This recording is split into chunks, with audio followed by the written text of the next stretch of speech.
नमस्कार दोस्तों। आज हम आपके सामने एक ऐसा विश्लेषण लेकर आए हैं जो सीधे सीधे दक्षिण एशिया की राजनीतिक अस्थिरता, भारत पाकिस्तान तनाव, चीन की बढ़ती पकड़ और अमेरिका की छुपी कूटनीति से जुड़ा हुआ है। हाल ही में अंतर्राष्ट्रीय मुद्रा कोष यानी आईएमएफ ने पाकिस्तान को 1.1 बिलियन अमेरिकी डॉलर यानी करीब 8,600 करोड़ रुपए का आर्थिक सहायता पैकेज जारी किया है। ये लोन स्टैंड बाय अरेंजमेंट के तहत दिया गया है, जो जुलाई 2023 में मंजूर किए गए 3 बिलियन डॉलर के आपातकालीन पैकेज का हिस्सा है। अब जरा सोचिए, ये फैसला ऐसे समय पर लिया गया जब पाकिस्तान की अर्थव्यवस्था डूब रही है।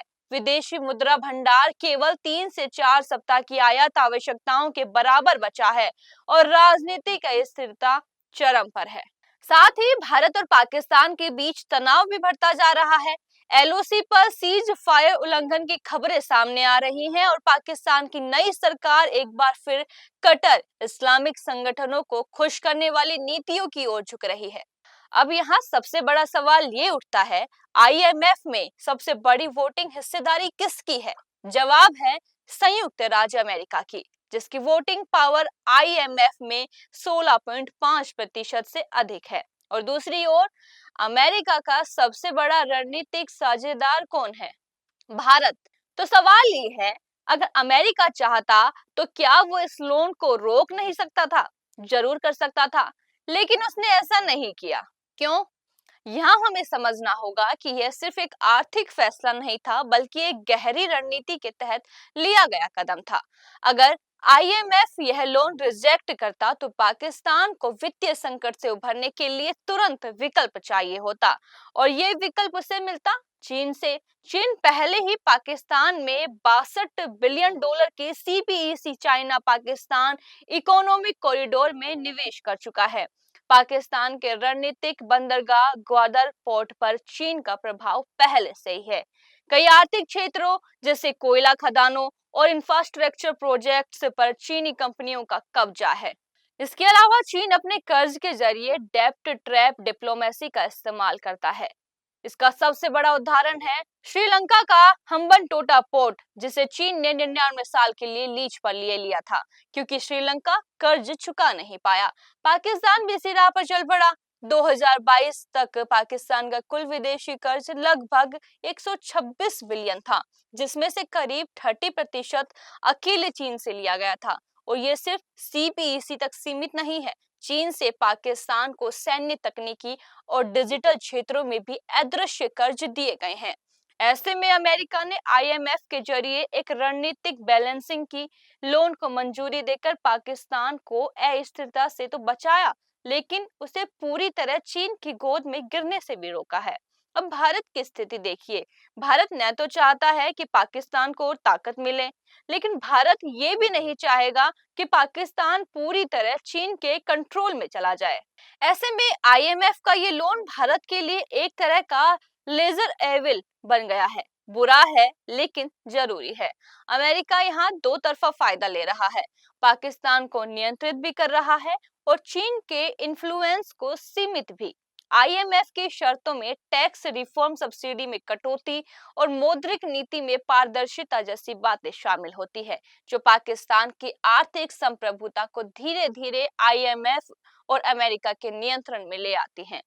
तो कुल मिलाकर आईएमएफ का यह लोन सिर्फ एक आर्थिक डील नहीं है, बल्कि एक कूटनीतिक रणनीति है, एक जियो स्ट्रेटेजिक मास्टर स्ट्रोक जो पाकिस्तान को डूबने से तो बचाता है, लेकिन पूरी तरह चीन के हाथों गिरवी पड़ने से रोकता है।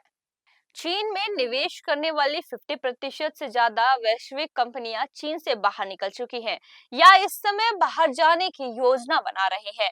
और ये कंपनियां कहां जा रही हैं? भारत। इस बदलाव के पीछे कई कारण हैं, जिनमें मुख्य हैं पिछले कुछ समय से अमेरिका और चीन के बीच व्यापार युद्ध यानी टैरिफ वॉर ने वैश्विक सप्लाई लेन का चैन का हिलाकर रख दिया है। अमेरिका ने चीन पर भारी टैरिफ लगाए और इसका जवाब चीन ने भी अमेरिकी उत्पादों पर शुल्क बढ़ा दिया। इसका सीधा असर उन बहुराष्ट्रीय कंपनियों पर पड़ा जो अब चीन से बाहर निकलने के लिए विकल्प तलाशने लगी है। इस परिस्थिति में सबसे बड़ा लाभार्थी देश कौन रहा? भारत। भारत ने इस मौके को पहचाना और तुरंत चीन+1 रणनीति को अपनाते हुए खुद को विदेशी निवेश के लिए एक मजबूत विकल्प के रूप में प्रस्तुत किया। भारत ने मैन्युफैक्चरिंग सेक्टर में production linked incentive scheme launch की, विदेशी कंपनियों के लिए लॉजिस्टिक्स, इंफ्रास्ट्रक्चर और भूमि की व्यवस्था को सरल किया। और सबसे बड़ी बात, भारत की लोकतांत्रिक प्रणाली और राजनीतिक स्थिरता ने निवेशकों का विश्वास जीता। अब डेटा की बात करें, हाल ही की रिपोर्ट्स के अनुसार करीब 50% ग्लोबल कंपनियां या तो चीन छोड़ चुकी हैं या अगले 12 महीनों में ऐसा करने की तैयारी में हैं, और इनमें से एक बहुत बड़ी संख्या भारत की ओर रुख कर रही है। चीन को यह स्पष्ट दिख रहा है कि भारत उसकी जगह ले रहा है, न केवल रणनीतिक रूप से बल्कि आर्थिक रूप से भी। चीन जानता है कि अगर भारत शांत, स्थिर और निवेश मंत्री देश बन रहा है तो चीन की अर्थव्यवस्था को गंभीर झटका लगेगा। चीन के लिए चिंता का विषय है कि अगर भारत एक ग्लोबल मैन्युफैक्चरिंग हब बन गया तो उसकी आर्थिक पकड़ ढीली पड़ जाएगी, और यही कारण है कि चीन ने भारत के आर्थिक विकास को रोकने के लिए अपनी रणनीति पर काम करना शुरू कर दिया। पहलगाम आतंकी हमला इसी रणनीति का हिस्सा माना जा सकता है। ऐसे हमले चीन की उस छुपी चाल का हिस्सा हो सकते हैं जिससे भारत के अंदर डर और तनाव का माहौल बनाया जाए। चीन अच्छी तरह जानता है कि मौजूदा भारतीय सरकार आतंकवाद के खिलाफ जीरो टॉलरेंस की नीति पर चलती है। ऐसे में एक बड़ा आतंकी हमला भारत को जवाबी कार्रवाई के लिए मजबूर कर सकता है, जिससे भारत पाकिस्तान के बीच टकराव और भी तेज हो जाए। चीन की असली चाल यही है, भारत को एक ऐसे युद्ध की ओर धकेला जाए जिससे उसकी छवि अंतर्राष्ट्रीय मंच पर अस्थिर देश की बने, विदेशी निवेश रुक जाए और चीन को अपनी आर्थिक नुकसान की भरपाई का मौका मिल सके।